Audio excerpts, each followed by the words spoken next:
tangan yang dahsyat untuk Tuhan kita. Amin, haleluya.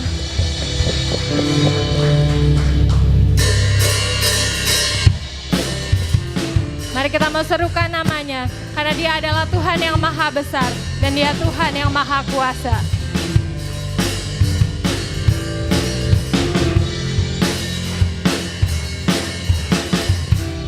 Tuhanku maha besar, Tuhanku maha kuasa, Raja segala raja. Dia takkan tergoyahkan, Dia takkan terkalahkan, Dia hidup dan berkuasa. Serukan namanya, Yesus Tuhan Raja, segala kuasa tunduk dalam namanya. Dia luar biasa, perkasa mulia, Yesus nama di atas segala nama.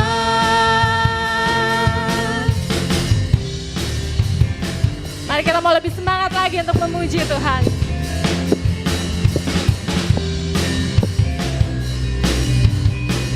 Katakan, Tuhanku maha besar, Tuhanku maha besar, Tuhanku maha kuasa, Raja segala raja. Dia takkan tergoyahkan, Dia takkan terkalahkan, Dia hidup dan berkuasa.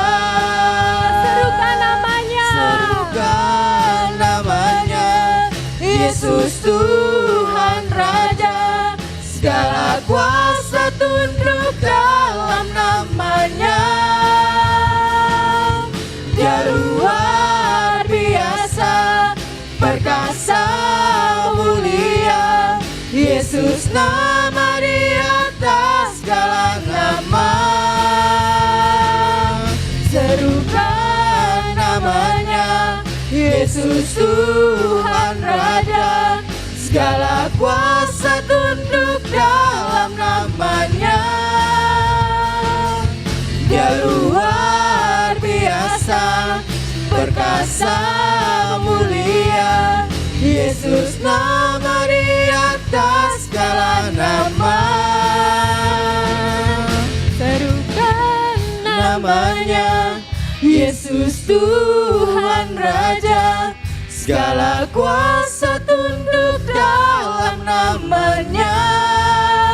Luar biasa, Dia luar biasa, perkasa mulia, Yesus nama di atas segala nama. Serukan namanya, Yesus Tuhan Raja, segala kuasa tunduk dalam namanya. Dia luar biasa, perkasa mulia, Yesus nama di atas segala nama. Yesus nama di atas segala nama. Yesus nama di atas segala nama.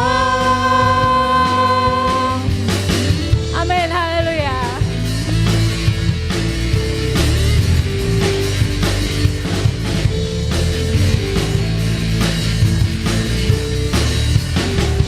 Beri tepuk tangan yang meriah buat Tuhan kita. Haleluya, haleluya. Ya.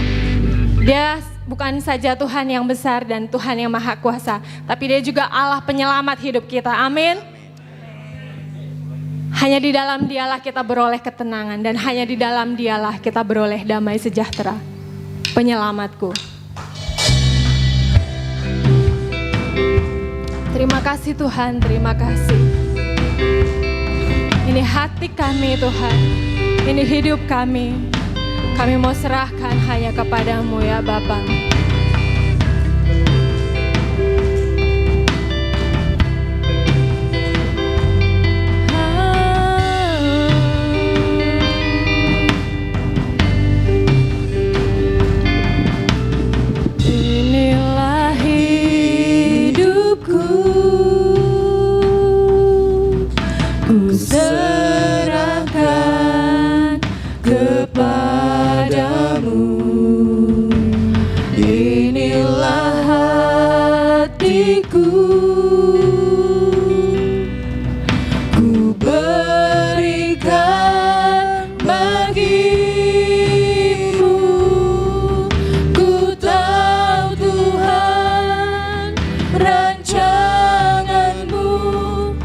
yang terbaik bagiku.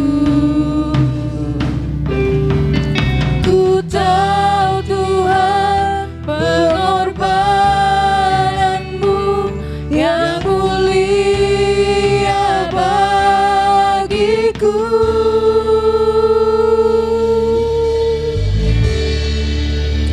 Hanya dekat kepadamu aku rasakan tenang. Hanya dalam hadiratmu ku rasakan damai-Mu.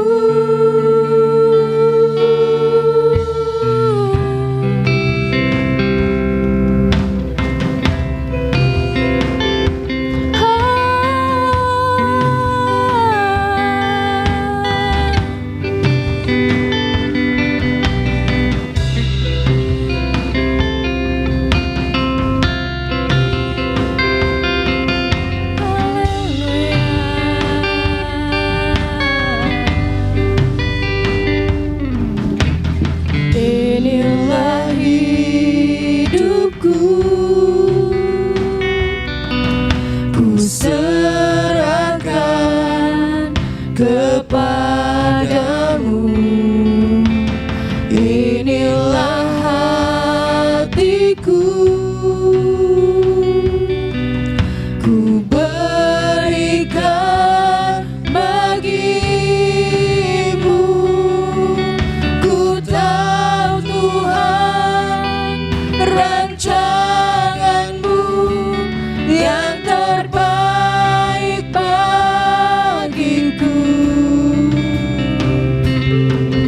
Ku tahu Tuhan pengorbananmu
kuat di dalam hidupku. Rancangan indahmu terjadi di hidupku.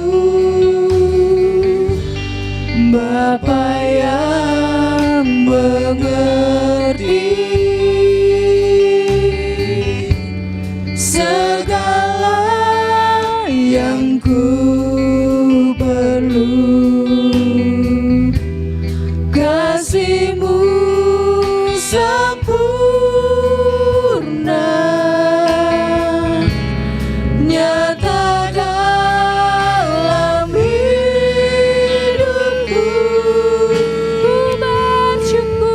Ku bersyukur Bapa, ku bersyukur Tuhan buat kasih setiamu di dalam hidupku. Ku bersyukur, kami bersyukur Bapa,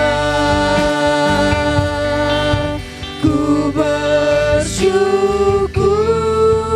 Tuhan buat kasih setiamu di dalam hidupku. Ku bersyukur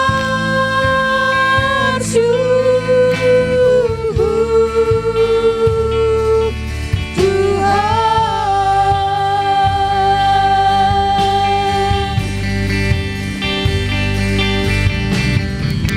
Takkan ada lembah gelap yang tak ku lewati tanpa hadir-Mu. Hatiku takkan gentar sebab ku tahu tangan-Mu yang menopangku.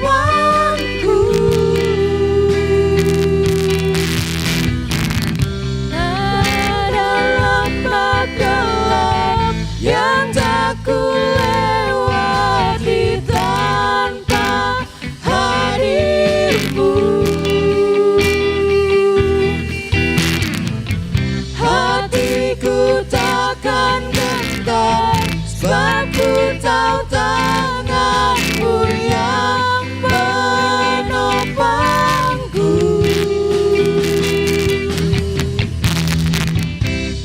Kaulah Yesus, Kaulah Tuhan, hanya Kau ku percaya.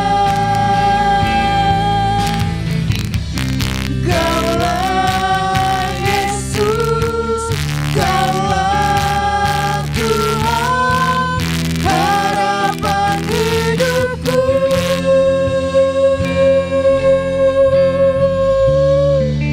Ku bersyukur Bapa, ku bersyukur Tuhan buat kasih setiamu di dalam hidupku. Ku bersyukur,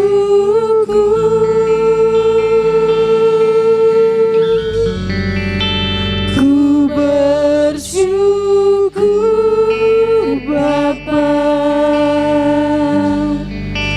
ku bersyukur Tuhan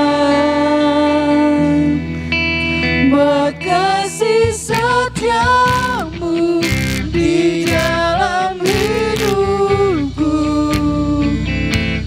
Ku bersyukur,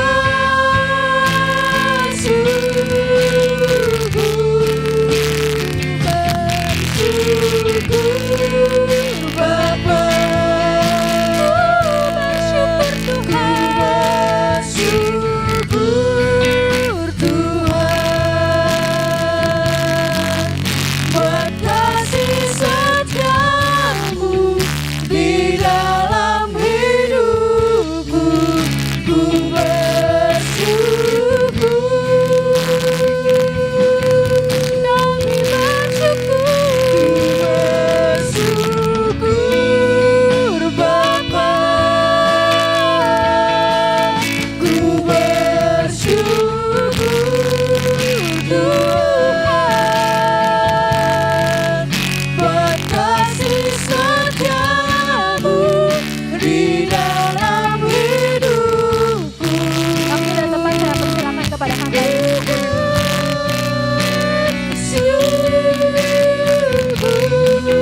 Terima kasih Tuhan buat kebaikan-Mu, buat kasih setia-Mu dalam kehidupan kami.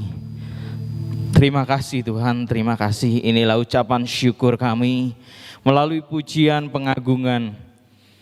Biarlah ini boleh menjadi dupa yang harum, menyukakan hati-Mu Tuhan.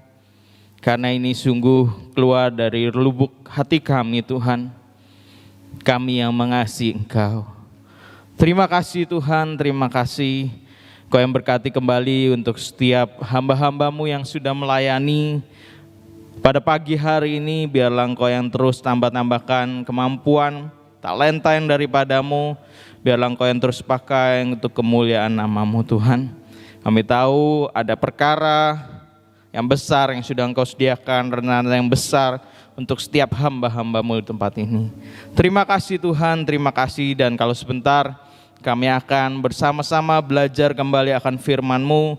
Engkau yang berikan setiap kami hikmat, akabudi, terlebih hati yang lembut, sehingga setiap firman yang kami dengar itu boleh tertanam, boleh bertumbuh dalam hati kami, dan tentunya menghasilkan buah untuk kemuliaan nama-Mu.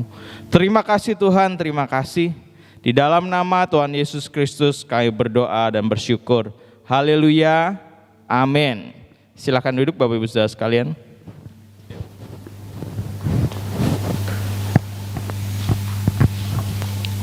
Shalom.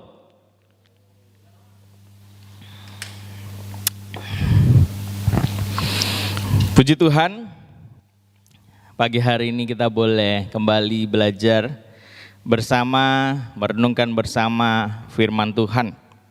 Ya, hari ini kembali saya ingin menyampaikan suatu hal yang mungkin jarang untuk disampaikan, suatu hal yang tidak umum untuk disampaikan. Ya, tetapi gereja kita selalu mengingatkan akan hal ini. Ya. Gereja kita bukan hal asing untuk hal ini Bapak Ibu Saudara sekalian, yaitu berbicara soal penderitaan. Ya, kenapa harus terus diingatkan? Karena memang setiap kita orang Kristen, firman Tuhan bilang, ya, kita itu dikaruniakan bukan saja untuk percaya kepada Kristus, melainkan juga untuk menderita untuk Dia. Bukan cuma untuk percaya, tapi firman Tuhan bilang dikaruniakan untuk menderita. Ya, oleh sebab itu saya mau ingatkan untuk setiap kita akan hal tersebut, bahwa penderitaan ini perlu kita sadari, kita mengerti, ya, dan kita persiapkan. Ya, memang penderitaan yang kita alami tidak melebihi kekuatan setiap kita, ya. Tapi saya nggak tahu sampai tahap mana. Tapi yang jelas firman Tuhan seringkali kasih contoh hal yang ekstrim, sehingga kita boleh menyadari, sehingga kita boleh mempersiapkan diri kita, pribadi kita. Karena mungkin hal-hal tersebut bisa terjadi dalam kehidupan kita. Ya, apa salahnya kita tahu terlebih dahulu, apa salahnya kalau itu bisa kita persiapkan. Betul? Ya, sama halnya untuk kebutuhan keluarga, untuk masa depan anak kita tahu, dan kalau kita bisa persiapkan, kita persiapkan. Ya, hal yang sama juga untuk kehidupan rohani kita. Nah, firman Tuhan saya beri judul yaitu Suffering for God's Glory. Menderita untuk kemuliaan Tuhan. Ya, saya ingatkan bahwa penderitaan, setiap kita mengalami yang namanya penderitaan selama di muka bumi. Semua, nggak cuma orang Kristen. Ya, semua orang mengalami menderita. Tapi kita mau bersama-sama di dalam Tuhan. Ya, menderita untuk kemuliaan Tuhan. Bukan untuk diri kita, bukan untuk kemuliaan diri kita, bukan untuk kesenangan diri kita, bukan untuk kebanggaan diri kita, tapi untuk kemuliaan Tuhan. Amin Bapak Ibu Saudara sekalian. Dan firman Tuhan pun bilang di dalam 2 Tesalonika 1 ayat yang kelima, di sana dikatakan, kamu layak menjadi warga kerajaan Allah, kamu yang sekarang menderita karena Kristus. Orang yang menderita karena Kristus, firman Tuhan bilang kamu layak menjadi warga kerajaan Allah. Ya, sama halnya kita warga negara Indonesia. Kita layak disebut orang Indonesia, warga negara Indonesia, ya, karena memang kita menderita untuk bangsa kita. Kita berjuang untuk bangsa kita. Apa yang kita bisa perbuat melalui apapun, ya, sesuai dengan bidang kita masing-masing, sesuai dengan usia kita masing-masing. Yang pelajar tentunya dengan karya mereka dalam dunia pendidikan, ya, dan hal-hal yang lain. Bapak Ibu Saudara sekalian, dengan profesi Bapak Ibu Saudara sekalian, dengan talenta yang Tuhan berikan, ya, dan kita layak disebut warga negara Indonesia. Demikian juga, ya, saat kita menderita karena Kristus, kita layak disebut warga kerajaan Allah, layak menjadi warga kerajaan Allah. Nah, sebelumnya kita akan sama-sama buka di dalam Roma pasalnya yang ke-8, ayatnya yang ke-17. Roma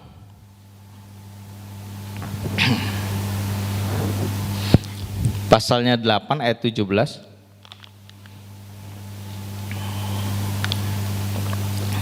Kalau Bapak Ibu Saudara sekalian sudah menemukan, saya undang untuk sama-sama bangkit berdiri.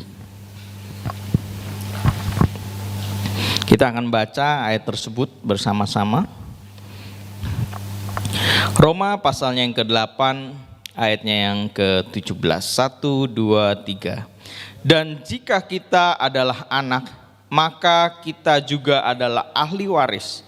Maksudnya orang-orang yang berhak menerima janji-janji Allah, yang akan menerimanya bersama-sama dengan Kristus, yaitu jika kita menderita bersama-sama dengan Dia, supaya kita juga dipermuliakan bersama-sama dengan Dia. Amin. Silahkan duduk Bapak Ibu Saudara sekalian. Di sana dikatakan, dan saya suka mengulang ayat tersebut, ya. Apa? Yaitu jika kita menderita bersama-sama dengan Dia, ya. Dan saat kita menderita bersama-sama, kita juga akan dipermuliakan bersama-sama, ya. Bukankah hal tersebut hal yang luar biasa? Ya, memang sekali lagi firman Tuhan soal penderitaan bukan firman Tuhan yang suka disampaikan di gereja-gereja lain. Gereja-gereja yang rame Bapak Ibu Saudara sekalian. Karena firman Tuhan ini bukan suatu firman yang enak didengar. Tapi sekali lagi ini perlu kita sadari. Kita perlu ingat Bapak Ibu Saudara sekalian, ya, bahwa kita akan menderita. Tapi sekali lagi ada kemuliaan yang Tuhan janjikan untuk setiap kita. Nah, melalui Kisah Para Rasul pasal yang ke-6, ya. Kisah Para Rasul pasal yang ke-7, khususnya ayat 54 sampai ayat yang ke-60, yaitu berkisah tentang Stefanus. Ya. Stefanus ini kalau Bapak Ibu Saudara sekalian lihat di dalam Kisah Para Rasul 6 ayat 1 sampai 7, Kisah Para Rasul 6 ayat 1 sampai 7, di sana menjelaskan kisah tentang Stefanus. Siapa itu Stefanus? Ya. Stefanus adalah orang yang dipilih oleh para rasul, oleh 12 rasul untuk membantu pelayanan mereka. Ya, karena pada saat itu bangsa Israel itu mungkin terlalu besar, ya, sehingga 12 rasul mereka kesulitan. Banyak orang yang tidak tertangani, ya, sehingga 12 rasul mereka memutuskan, dan jemaat di sana memutuskan bersama untuk memilih 7 orang, ya. Dan yang pertama disebutkan dan termasuk salah satunya dari 7 orang tersebut yaitu Stefanus, Ya, boleh dibilang diaken yang membantu pelayanan 12 rasul. Ya. Dan Stefanus dalam bahasa aslinya atau bahasa Yunaninya itu mempunyai arti mahkota. Ya, Stefanus itu artinya mahkota, Bapak Ibu Saudara sekalian. Ya. Dan kalau kita sama-sama tahu bahwa untuk Bapak Ibu Saudara sekalian yang sudah tahu, yang belum tahu, Bapak Ibu Saudara sekalian bisa buka Kisah Para Rasul 7 ayat 54 sampai 60. Ya, judul perikopnya saja kita bisa melihat ya bahwa Stefanus dibunuh. Ya, Stefanus ini merupakan martir pertama, Bapak Ibu Saudara sekalian. Martir untuk Injil. Ya. Martir pertama. Ya. Walaupun memang ada kontroversial tentang Stefanus ini, tentang kematian Stefanus, tapi saya rasa ada hal-hal yang kita bisa ambil dari kisah Stefanus yang mungkin tidak terlalu banyak di Alkitab kita. Ya. Tapi nama yang diberikan untuk Stefanus yang berarti mahkota itu cocok saya rasa. Ya, karena Stefanus mahkota itu punya arti mulia, hidupnya mulia, Bapak Ibu Saudara sekalian. Dia nggak hidup untuk dirinya sendiri, kematiannya bukan disebabkan oleh dirinya sendiri. Ya. Dan dia pun pasti kalau nanti Bapak Ibu Saudara sekalian ke surga, dia memakai mahkota itu. Ya. Jadi namanya cocok. Ya, bukankah hal tersebut yang kita inginkan saat kita sebagai orang tua memberikan nama untuk anak kita? Ya, kita nggak main sembarangan kasih nama, betul? Ya, nggak tahu kalau orang zaman dulu gitu ya, ada yang namanya macam-macam. Ya, kita suka lihat di WhatsApp gitu ya, KTP-nya namanya bisa macam-macam, Bapak Ibu Saudara sekalian. Tapi saya rasa setiap orang tua punya kerinduan bahwa anak yang diberikan nama itu sesuai dengan arti namanya. Ya, dan hal tersebut yang terjadi dalam kehidupan Stefanus. Nah, kita akan buka Kisah Para Rasul 7 ayat yang ke-54. Saya akan bacakan karena mungkin gak terlalu banyak ya untuk Bapak Ibu Saudara sekalian yang mungkin belum memahami kisah atau cerita ini. Ya, di sana dikatakan, ketika anggota-anggota Mahkamah Agama itu mendengar semuanya itu, ya, ini Stefanus telah menyampaikan Injil kebenaran, Bapak Ibu Saudara sekalian, ya, kesaksiannya di hadapan Mahkamah Agama. Di sana dikatakan, maka mereka menyambutnya dengan gertakan gigi. Tetapi Stefanus yang penuh dengan Roh Kudus menatap ke langit, lalu melihat kemuliaan Allah dan Tuhan Yesus berdiri di sebelah kanan Allah. Lalu katanya, sungguh aku melihat langit terbuka dan Anak Manusia berdiri di sebelah kanan Allah. Maka teriaklah mereka dan sambil menutup telinga serentak menyerbu dia. Mereka menyeret dia keluar kota lalu melemparinya. Dan saksi-saksi meletakkan jubah mereka di depan kaki seorang muda yang bernama Saulus. Sedang mereka melemparinya, Stefanus berdoa, katanya, ya Tuhan Yesus, terimalah rohku. Sambil berlutut ia berseru dengan suara nyaring, Tuhan, janganlah tanggungkan dosa ini kepada mereka. Dan dengan perkataan itu meninggallah ia. Ya. Dia adalah martir pertama. Matinya itu dengan cara dilempari batu, Bapak Ibu Saudara sekalian. Ya, ini kematian yang menyengsarakan. Ya, kalau kita Indonesia, bangsa Indonesia saat menghukum seseorang, ya, yang dipilih hukuman matinya itu dengan cara apa? Ditembak, betul? Ya, bukan digantung eksekusinya, bukan disetrum. Ya, bukan minum racun, Bapak Ibu Saudara sekalian, ya, tapi ditembak, ya, supaya apa? Supaya langsung tek mati, Bapak Ibu Saudara sekalian, ya. Tapi kalau dilemparin batu, Bapak Ibu Saudara sekalian, itu belum tentu sekali puk mati, ya. Makanya Bapak Ibu Saudara sekalian, apa? Kita lihat di sana Stefanus apa?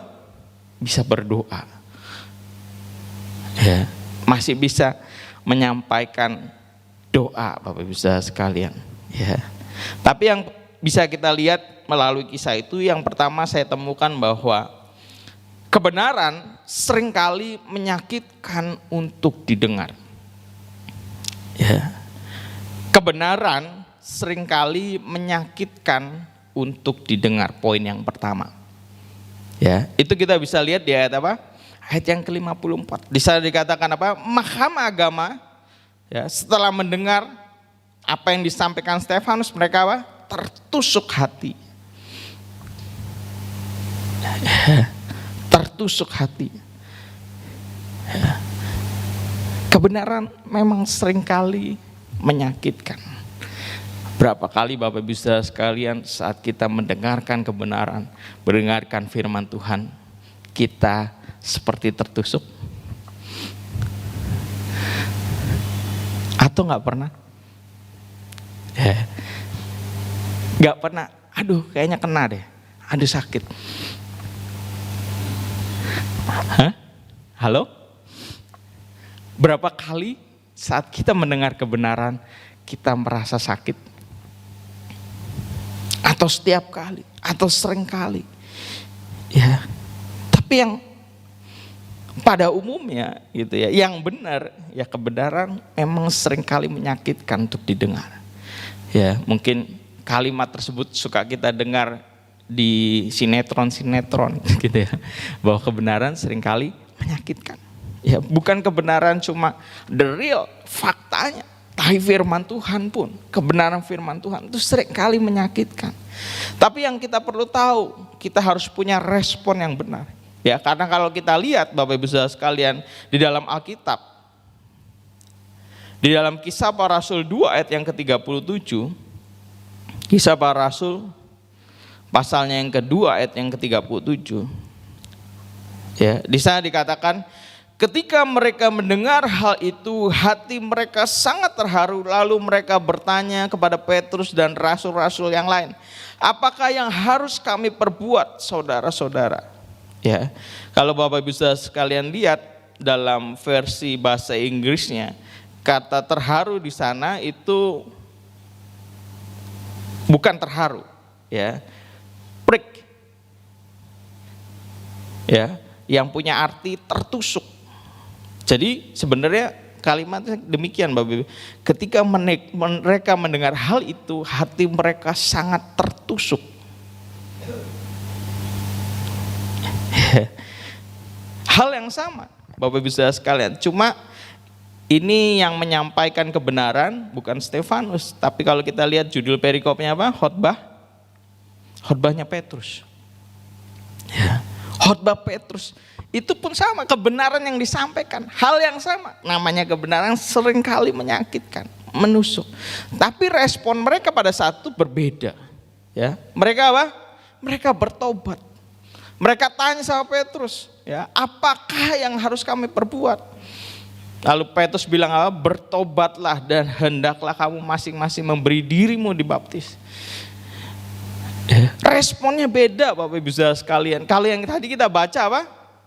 Mereka marah. Hal yang sama kalau kita lihat di dalam Kisah Para Rasul pasal yang ke-5 ayat yang ke-33. Kisah Para Rasul 5 ayat yang ke-33 di sana dikatakan, mendengar perkataan itu tertusuk hati mereka dan mereka apa? Bermaksud membunuh rasul-rasul. Ya, ini kisahnya yang tadi khotbah Petrus, ya ini para rasul, ya, pentolannya sama Petrus yang ngomong.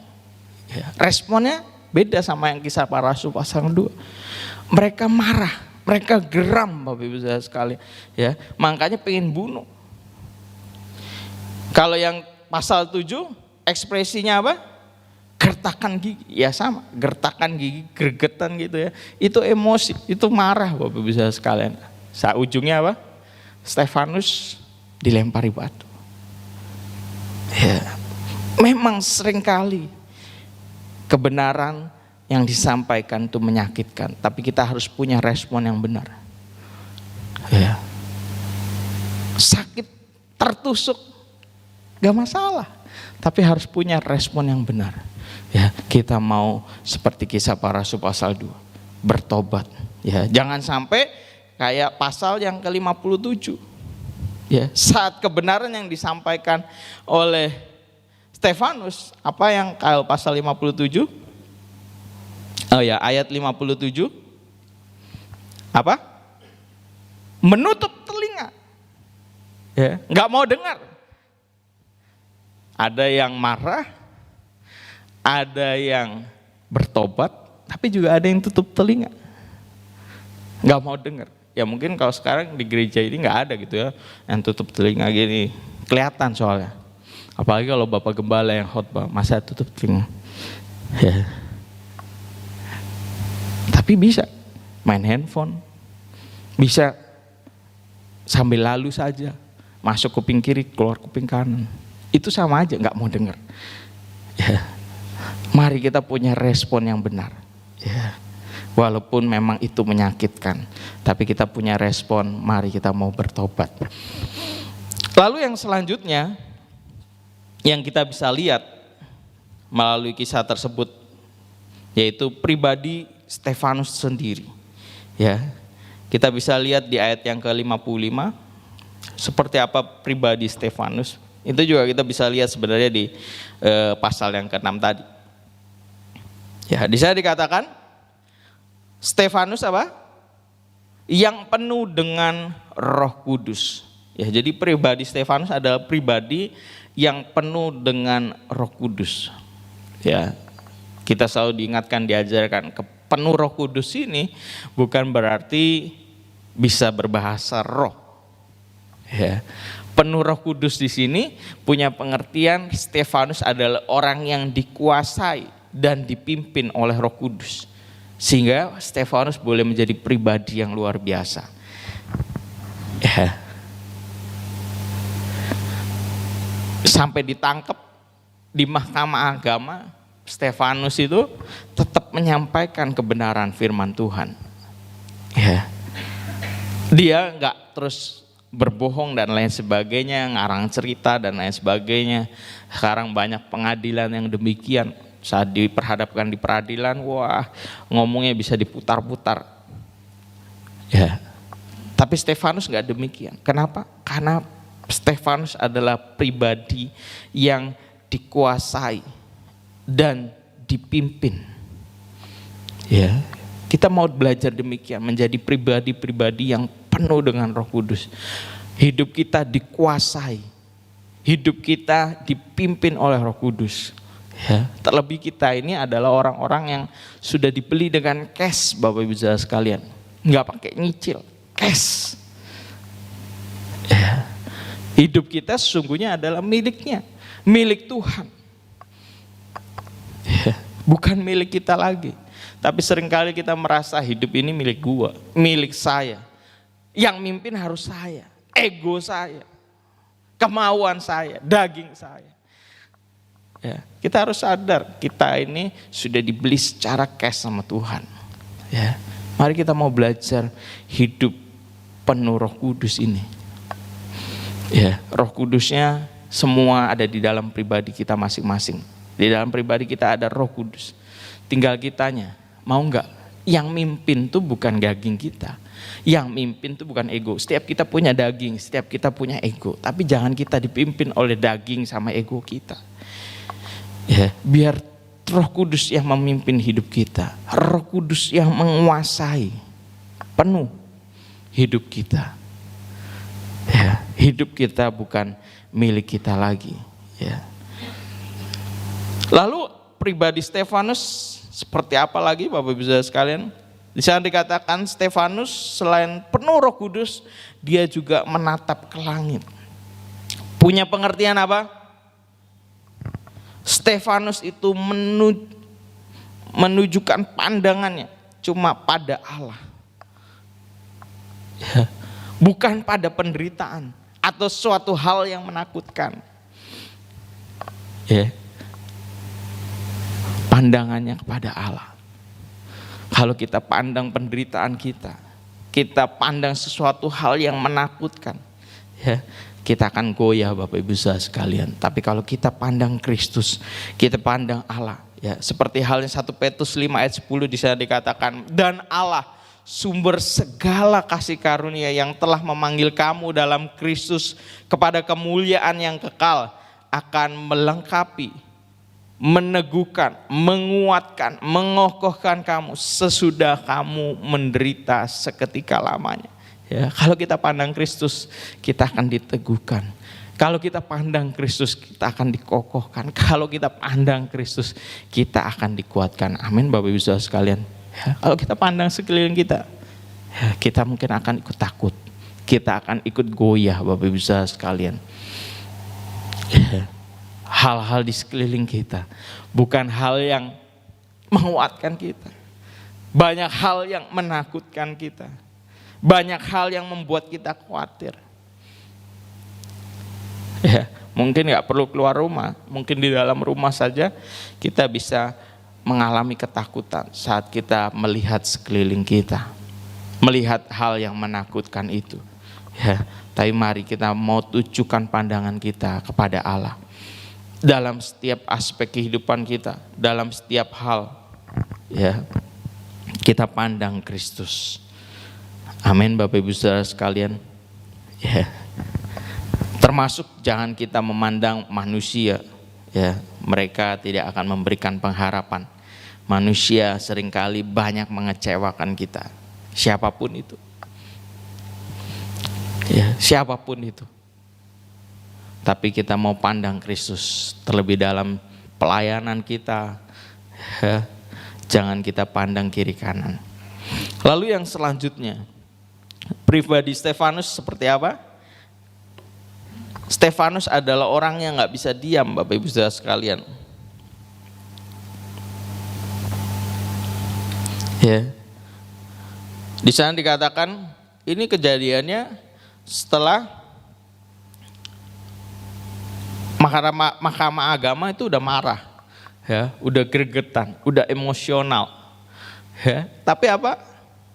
Stefanus tetap nggak bisa diem. Ya, di sana dikatakan, lalu katanya, sungguh aku melihat langit terbuka dan anak manusia berdiri di sebelah kanan Allah. Ya, pada saat Stefanus diperhadapkan oleh Mahkamah Agama, Stefanus juga mengalami mujizat. Mendapatkan sebuah penglihatan Bapak Ibu Saudara sekalian. Ya, di situ kita bisa lihat di ayat yang ke-55. Ya, setelah Stefanus menatap ke langit lalu melihat kemuliaan Allah dan Tuhan Yesus berdiri di sebelah kanan Allah. Ya, Stefanus dapat penglihatan itu. Ya.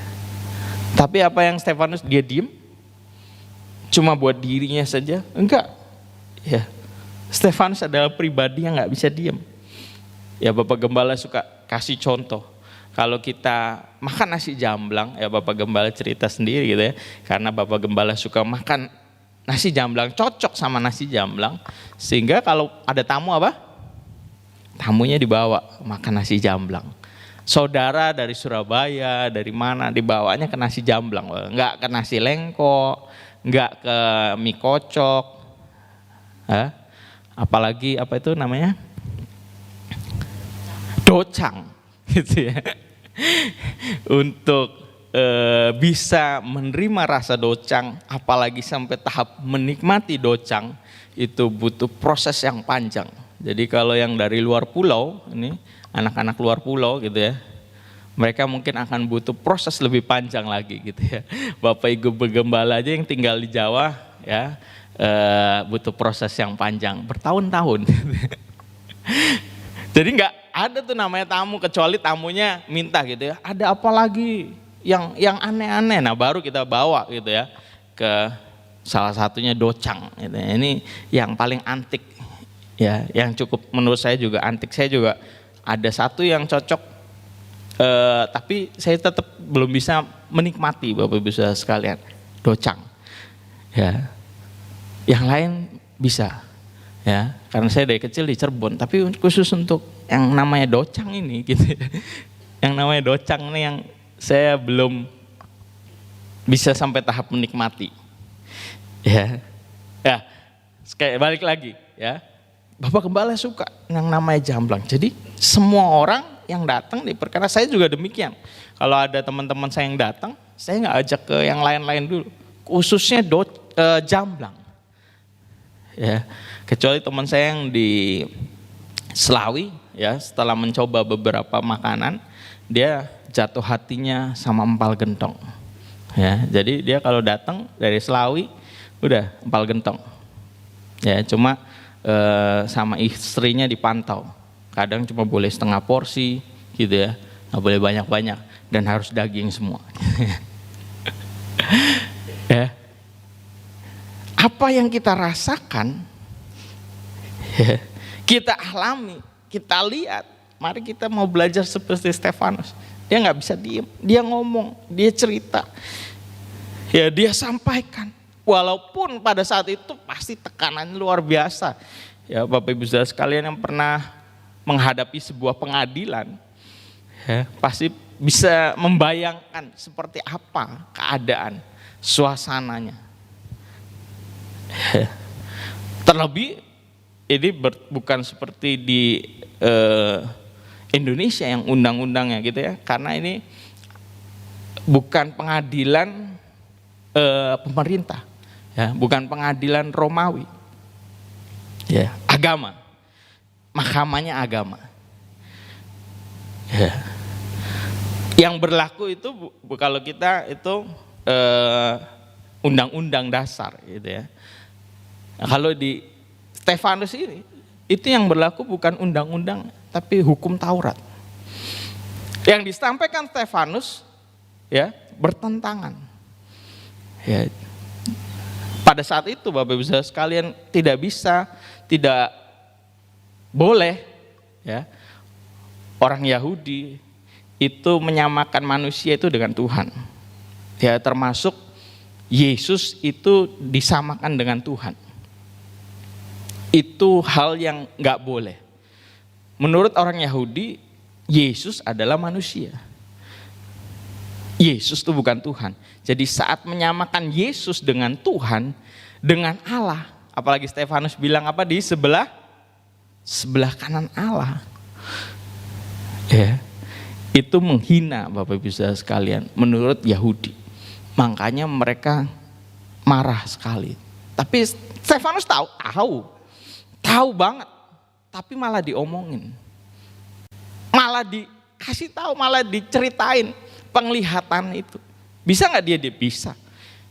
Saya rasa penglihatan itu cukup menguatkan dia. Bukan orang yang bisa diem.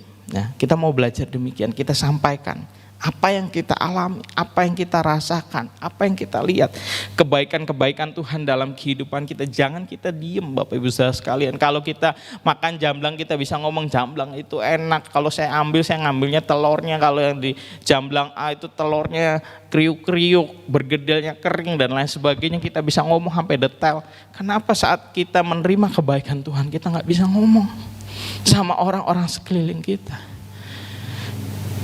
Ya, sama orang-orang terdekat kita, orang tua terhadap anak, ya, pemimpin terhadap pegawai, terhadap teman-teman sekerja kita, anak terhadap orang tua. Ya, jangan kita diam. Ya, ini merupakan kepribadian Stefanus yang luar biasa. Ya, dia nggak bisa diam. Sekalipun masalah, sekalipun diperhadapkan oleh tekanan yang begitu besar. Ya, jangan kita bilang, wah kita di Cirebon nih, sekeliling kita Muslim, sekeliling kita beda agama. Ya, itu Ray, waktu dia mau datang ke Cirebon, Bapak Ibu Saudara, Ray dikasih tahu sama dosen, kamu hati-hati, di sana garis keras, weh. Gitu ya, bangga gak kita di Cirebon garis keras? Ray dikasih tahu, kamu hati-hati ya, sana garis keras. Padahal suruh datangnya ke gereja loh, bukan suruh penginjilan. Betul ya Ray? Gimana kalau suruh penginjilan gitu ya, keliling. Nah itu mungkin baru dikasih pesan hati-hati gitu. Datangnya kan ke gereja, tinggal di gereja. Ya, kita sekeliling kita, orang banyak tahu Cirebon garis keras, tapi jangan kita diam. Ya, kalau kita bisa cerita, khususnya apa yang kita alami, apa yang kita rasakan. Amin, Bapak Ibu Saudara sekalian. Lalu yang ketiga, yang kita bisa lihat dari kisah Stefanus ini, ya, di ayatnya yang selanjutnya, ya, saya bacakan saja.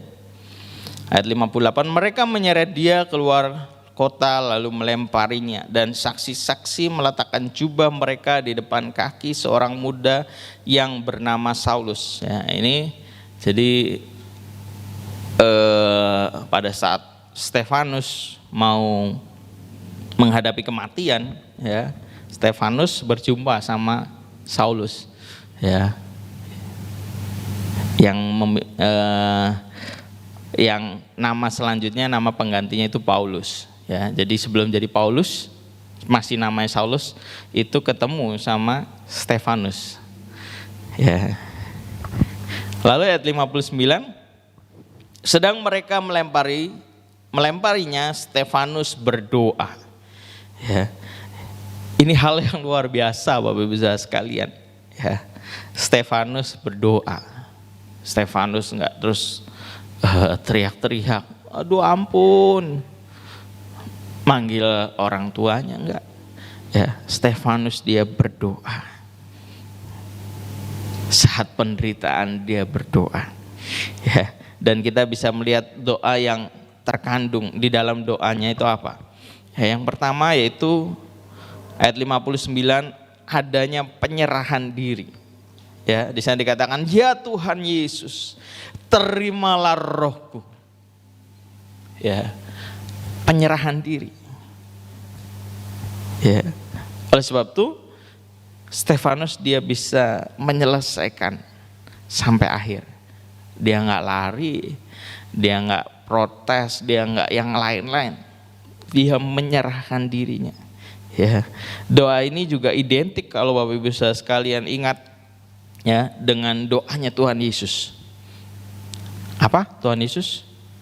Biarlah kehendakmu yang jadi. Ya, ada penyerahan diri.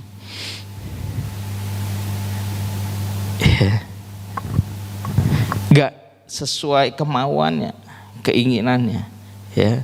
Kalau kita bisa belajar seperti Stefanus, penyerahan diri, ya, kita makanya akan bisa menghadapi penderitaan. Kalau kita lihat di dalam 1 Petrus 1 ayat yang ke-6 sampai ayat yang ke-7, ya, kita akan bisa demikian. Bergembiralah akan hal itu, sekalipun sekarang ini kamu seketika harus berduka cita oleh berbagai-bagai pencobaan. Maksudnya semuanya itu ialah untuk membuktikan kemurnian imanmu yang jauh lebih tinggi nilainya daripada emas yang fana, yang diuji kemurniannya dengan api, sehingga kamu memperoleh puji-pujian dan kemuliaan dan kehormatan pada hari Yesus Kristus menyatakan dirinya. Ya, kalau kita belajar untuk menyerahkan diri kita akan punya pengertian ini, ya, bahwa sesungguhnya pencobaan, penderitaan yang kita alami, ya, itu sesungguhnya untuk menguji kita supaya kita dimurnikan, ya. Emas itu saat dia dimurnikan Bapak Ibu Saudara sekalian, ya, itu bukan dengan temperaturnya nggak cuma 100 derajat Celcius, itu titik didih air, ya, air mendidih 100 derajat Celcius. Tapi emas enggak Bapak Ibu Saudara sekalian, dia butuh dipanaskan hingga 1064 derajat Celcius, ya. Air cuma 100, emas itu 1064 derajat Celcius, ya. Dan supaya emas itu bisa sampai murni, dikasih campuran, ada cairannya namanya cairannya flex, gitu ya. Dikasih cairan flex itu lalu dipanaskan. Semakin panas bisa melebihi 1064 derajat itu semakin mudah emas itu berpisah antara yang murni sama hal-hal yang lain. Ya, semakin panas itu semakin mudah untuk pisah. Ya, semakin panas, Bapak Ibu saudara sekalian. Ya, demikian juga persoalan pencobaan yang kita alami. Ya, itu seperti emas, ya, yang sedang dimurnikan. Memang panas, Bapak Ibu saudara sekalian. Tapi semakin panas, semakin mudah kita menjadi murni. Hal-hal yang buruk, hal-hal yang jelek akan semakin mudah dilepaskan dalam kehidupan kita. Ya. Amin, Bapak Ibu saudara sekalian. Lalu yang selanjutnya, yang terkandung dalam doanya Stefanus selain penyerahan diri, ya, di ayat yang ke-60, di sana dikatakan apa?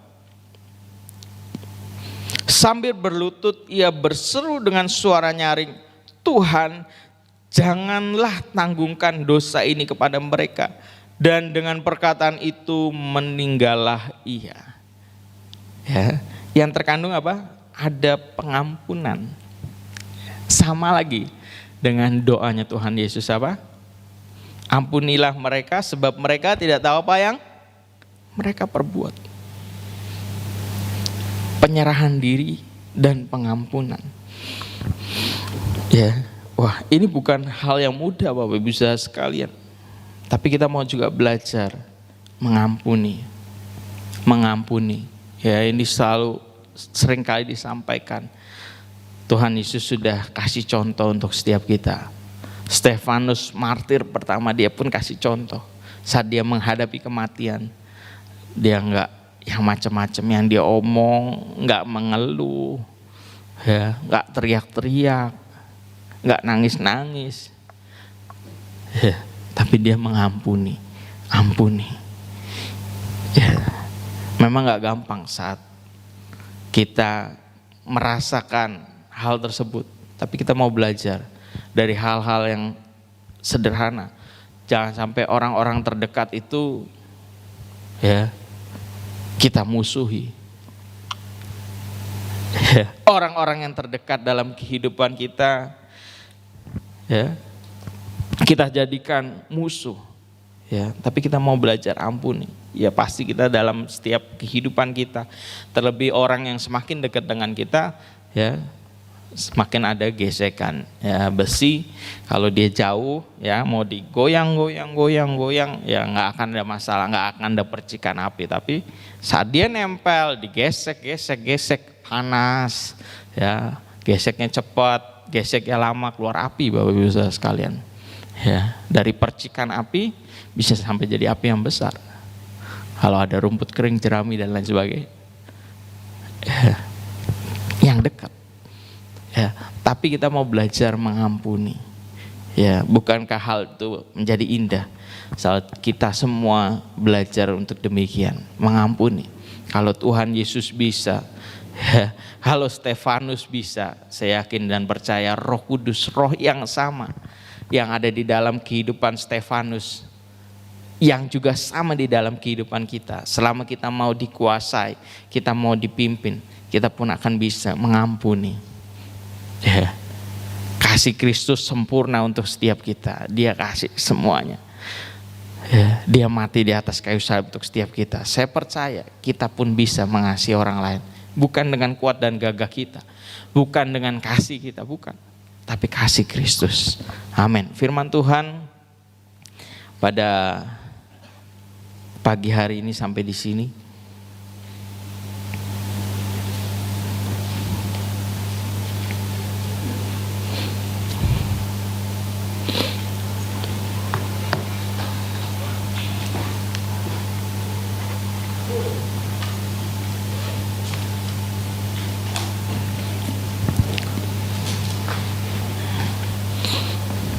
Saya undang untuk Bapak Ibu saudara sekalian untuk sama-sama bagi berdiri. Kita akan naikkan pujian ini, pujian yang lama tapi saya suka. Terlebih pujian ini punya judul ya. Itu sama dengan nama gereja kita, El Shaddai.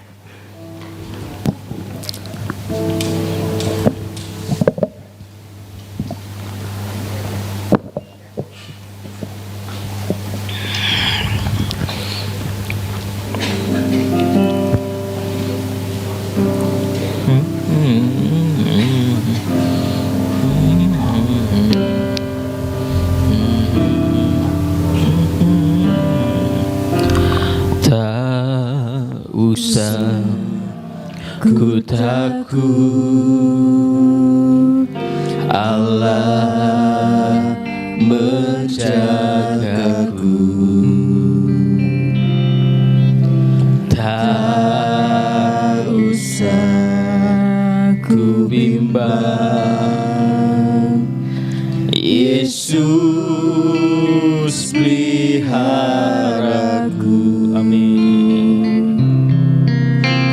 Tak usah ku susah,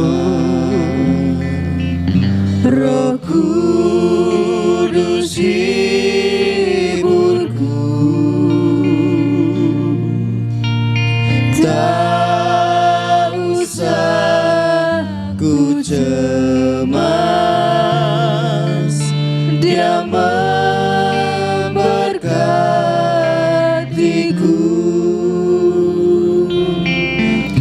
El Shaddai,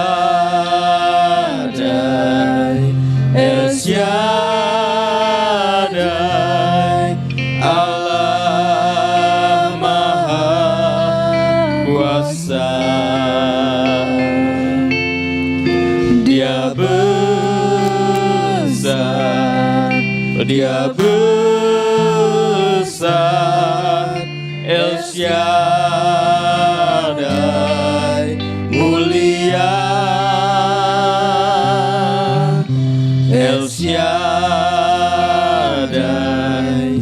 El Shaddai,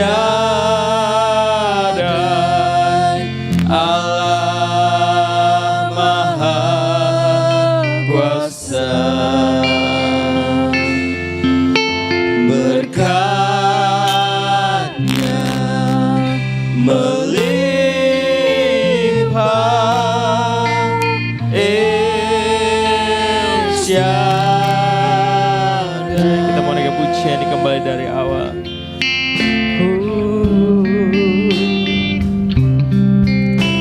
Tak usah ku takut, Allah menjagaku. Amin. Oh, tak usah ku bimbang,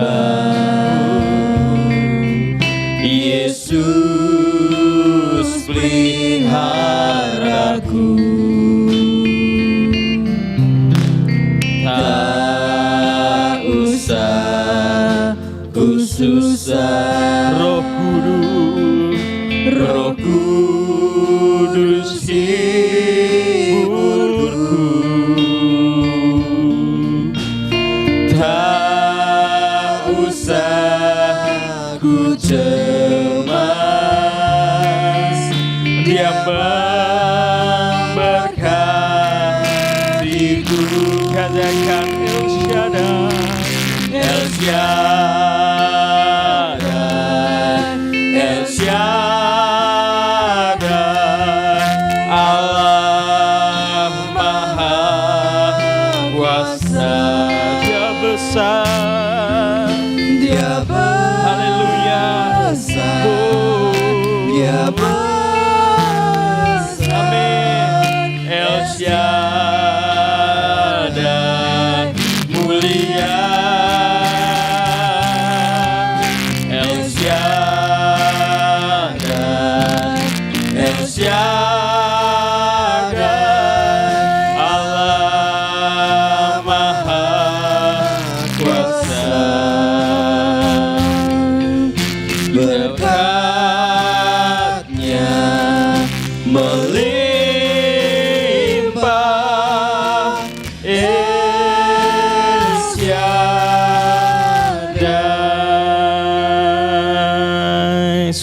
Bapak Ibu saudara sekalian, pujian ini biarlah boleh menjadi kekuatan setiap kita. Dia Allah El Shaddai, Allah yang maha kuasa. Kita gak perlu takut, kita gak perlu khawatir.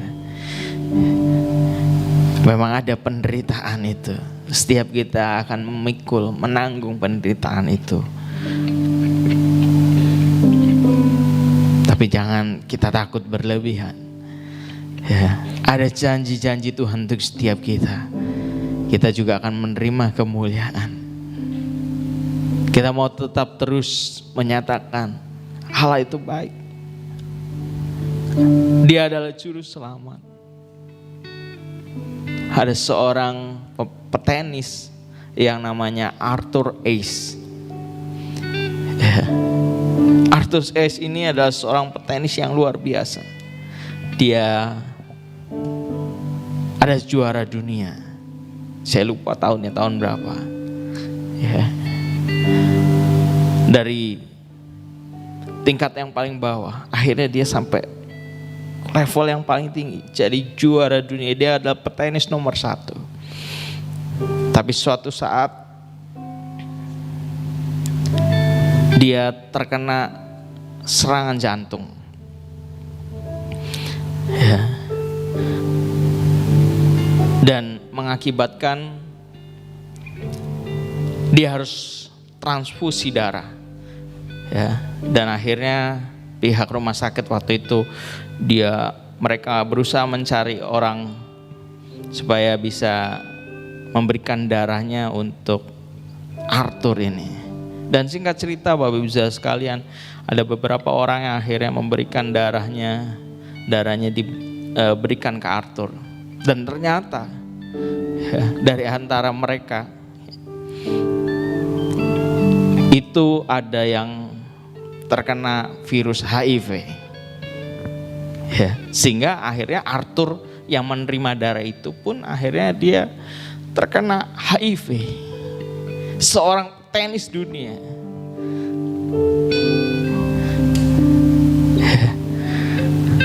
Dan akhirnya singkat cerita setelah beberapa waktu Arthur Ashe ini dia bertemu dengan salah seorang penggemar. Dan salah penggemarnya ini dia tanya kepada Arthur Ashe ini,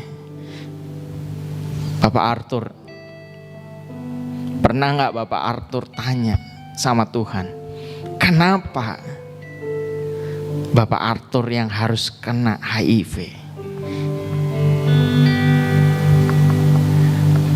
Dan kenanya, kalau mungkin ada orang yang pakai narkoba kena HIV, atau karena berbuat asusila yang gak benar kena HIV. Ini enggak, karena transfusi darah. Pernah gak tanya Pak Arthur sama Tuhan, kenapa Bapak Arthur? Banyak orang lain yang bisa mestinya kena, tapi kenapa Bapak Arthur yang harus kena HIV?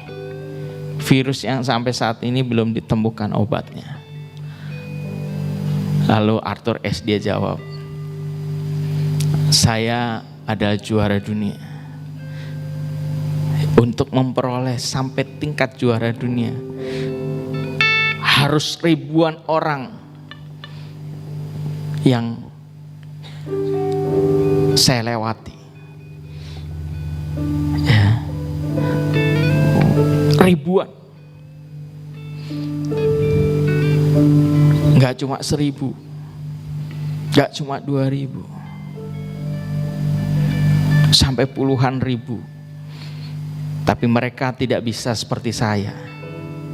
Dan saya gak pernah tanya, Tuhan kenapa saya yang harus jadi juara dunia? Saya gak pernah tanya. Untuk suatu hal yang baik saya gak tanya, kenapa saya? Masakan untuk penderitaan, hal yang gak baik, saya tanya sama Tuhan. Gak pantas. Saya gak pernah tanya. Saya selalu percaya bahwa Tuhan itu baik. Itu yang Arthur Ashe katakan. Mari kita mau belajar demikian. Kita mau tetap terus menyatakan Allah itu baik. Sungguh Dia Allah yang luar biasa. Seperti Stefanus, di akhir hidupnya dia tetap menyatakan Allah itu baik. Kita mau naikkan pujian ini kembali.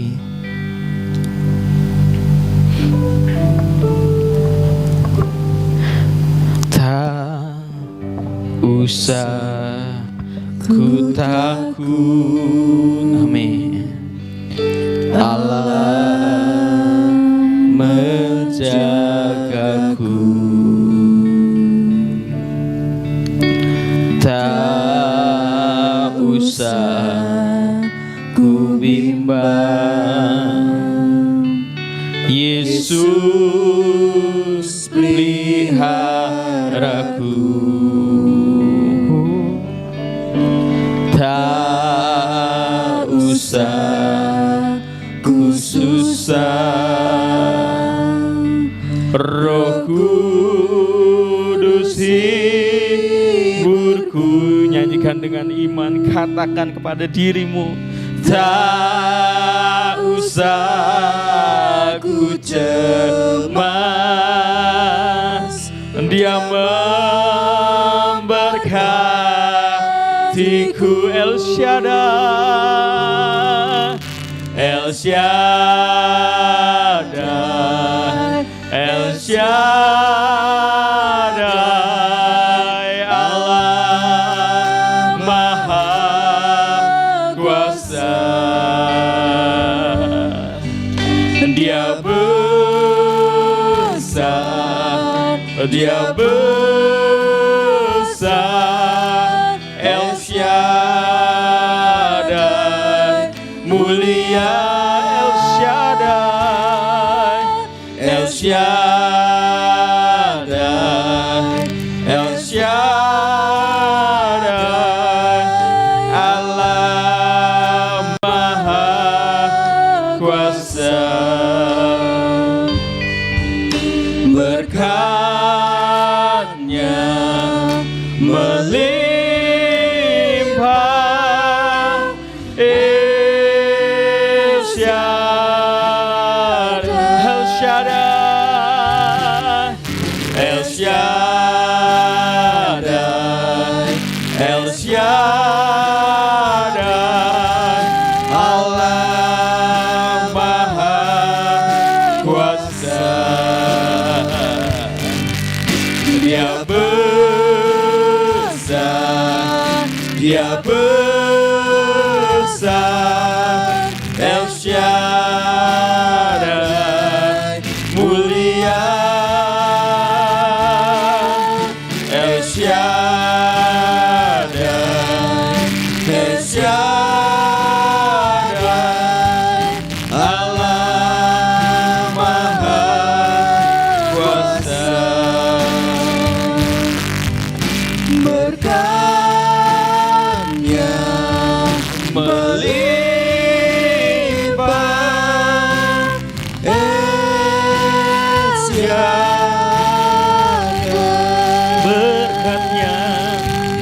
Berkat-Nya melimpah,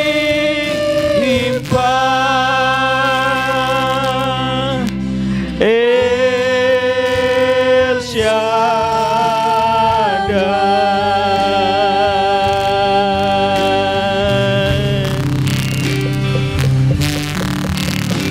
Terima kasih Tuhan, terima kasih.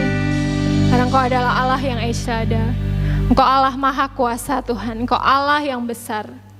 Terima kasih Tuhan buat setiap penyertaan-Mu dalam setiap kehidupan kami. Engkau yang menguatkan setiap kami Bapa.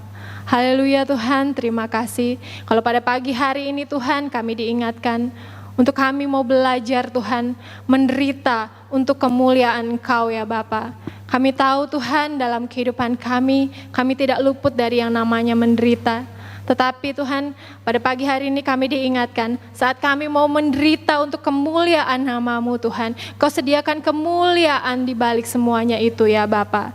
Terima kasih Tuhan, terima kasih, kami mengucap syukur Tuhan, kalau pada pagi hari ini Tuhan, kami boleh belajar Tuhan, dari pribadi Stefanus Tuhan, kita boleh belajar Tuhan bahwa seringkali Tuhan, saat kita mendengar, seringkali kebenaran Tuhan menyakitkan untuk kita dengar Tuhan.